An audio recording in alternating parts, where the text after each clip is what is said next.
Hola, muy buenas tardes. Mi nombre es Juan Antonio Enríquez Mojica. Soy alumno del Instituto de Estudios Universitarios de la licenciatura en Ciencias Políticas y Administración Pública. Mi número de matrícula es el 73720 y tendré que exponer el tema sobre la crisis económica en México. Nos remontamos a la crisis financiera en México de 1948, en la cual Manuel Ávila Camacho mantuvo fijo el tipo de cambio durante todo su sexenio. Pero la inflación creció en un 131.7% durante el mismo lapso, el cual entregó la moneda sobrevaluada y en exceso a su sucesor, Miguel Alemán. A pesar de sus esfuerzos de mantener la estabilidad logrando una inflación de 2.2%, las presiones se acentuaron dando lugar a fuertes fugas de capitales. Y la devaluación de la moneda, las reservas internacionales se redujeron de 372.70 a 122.60 millones de dólares de aquella época.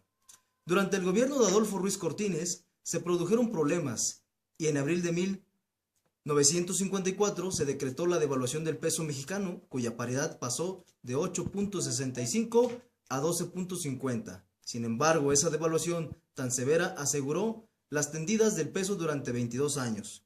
Este es un ejemplo claro de cómo en ciertas ocasiones el valor de la moneda local ayuda al crecimiento económico del país. Echeverría descalificó la política económica que había prevalecido durante los 12 años anteriores, aludiendo un inequitativo reparto de la riqueza que él mismo denominó como excesiva concentración del ingreso, y por lo tanto enarbolando la supuesta bandera de justicia social que lo único que propició fue un gobierno populista y demagógico, con un terrible despilfarro en el gasto público y el inicio de la carrera ascendente del endeudamiento e inflación.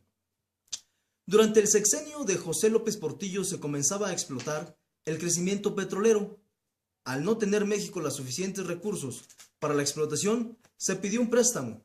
México comenzó a producir mucho petróleo, pero no contábamos con la instalación para procesarlo, por lo que se vieron obligados a pedir de nueva cuenta préstamos. Y poco a poco fue creciendo el endeudamiento.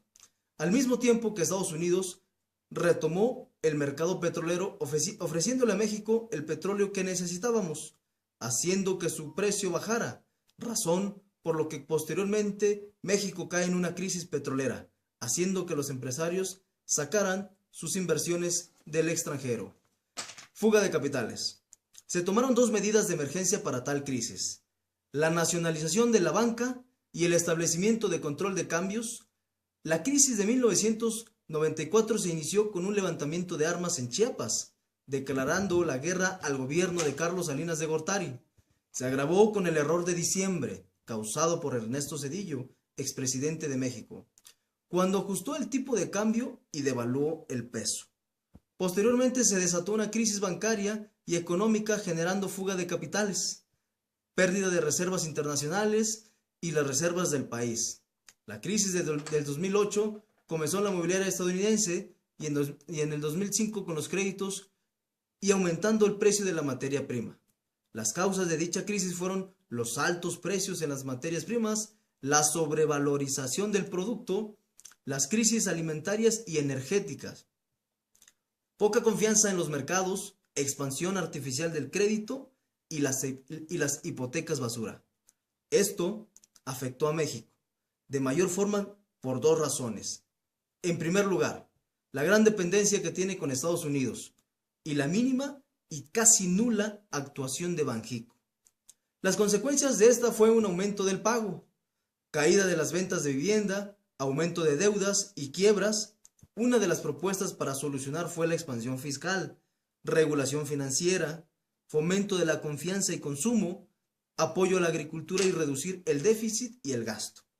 La primera etapa, que parte de 1940 y que llega a los primeros años de la década de los 50, se caracteriza por el crecimiento industrial y por el aumento de la producción de mercancías, que se produce a partir de la Segunda Guerra Mundial. La necesidad de los países en guerra de destinar sus recursos a la producción de armamentos origina una gran demanda de productos que fue satisfecho por las mercancías mexicanas.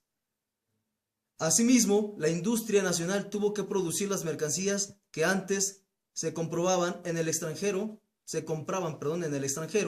a los países que estaban en guerra.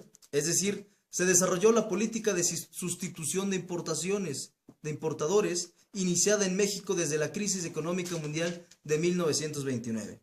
Y es así como se desarrollaron empresas productoras de azúcar, alcohol y alimentos industrializados, tabacos, textiles, cementos, papel, vidrio, entre muchos otros.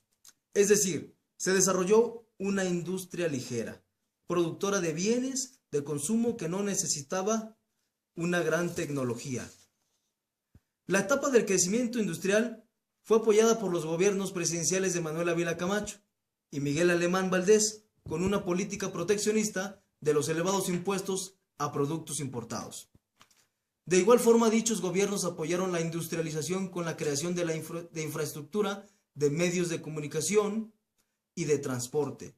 Por otra parte, la industria obtuvo materia prima barata, como por ejemplo el algodón para la industria textil, y finalmente la venta de los productos en el extranjero permitió captar recursos que fueron transferidos a la industria para comprar materias primas y maquinarias, descuidándose el sector agrícola, productor de cultivos para el consumo familiar y local.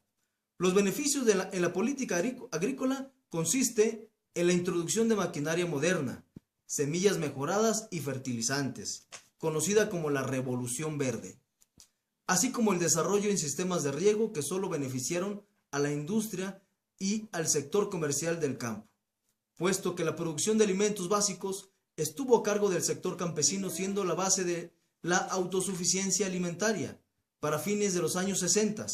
La situación de abandono de ese sector obligó a la importación de granos básicos, debido a que el país trataba de buscar su desarrollo a través de una economía cerrada, tratando de evitar que la economía y el comercio exterior amenazaran la economía y los productos nacionales.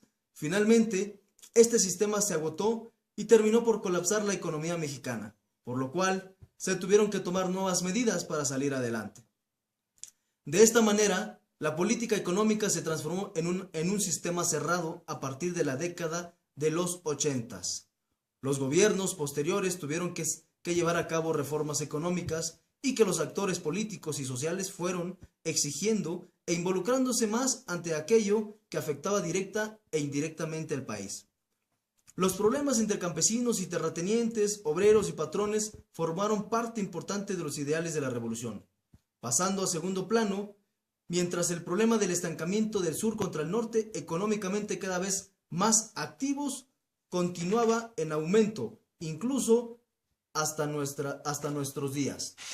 La política económica de Carlos Salinas de Gortari tuvo una serie de elementos preestablecidos que comenzaron en el gobierno de José López Portillo, cuyo periodo comprendido de 1976 a 1982 acontecieron grandes cambios dentro de la actividad económica del país, como lo fue el caso de la nacionalización de la banca justo antes de concluir su sexenio, lo que produjo la inflación, caídas graves de producción industrial y de las empresas de gobierno. Incrementó el comercio informal en las grandes ciudades y poco poder adquisitivo en la población a la llegada de Miguel de la Madrid Hurtado, quien después de asumir la presidencia y los problemas económicos heredados, comenzó con el inicio de la reestructura en la planeación del sistema democrático, la apertura económica, la regularización y la descentralización de las empresas del Estado, al grado que durante su administración existían 1.155 empresas y las minimizó a tan solo 413, produciendo de esta manera una enorme devaluación del peso frente al dólar, en un 3.100%, entrando a caída libre, subsidiando parte de los productos básicos, las reservas de divisas descendían y el Producto Interno Bruto fue negativo, estableciéndose en un menos 3.8%. A manera de conclusión, se puede decir que a la oportuna intervención de Carlos Salinas de Gortari, la política económica de México, el país pudo detener la caída libre en todos los aspectos, que van desde la devaluación de la moneda, la falta de libertad de los capitales, la carencia de inversiones en la industria de productos, de bienes y servicios, poca modernidad en la industria, poco riesgo de rejuvenecer a la administración pública. Gracias a su intervención se redujo la deuda interna y externa para 1988 se situaba en el 63% del Producto Interno Bruto al 22% en 1994 y los intereses del 17% al 9.8% respectivamente.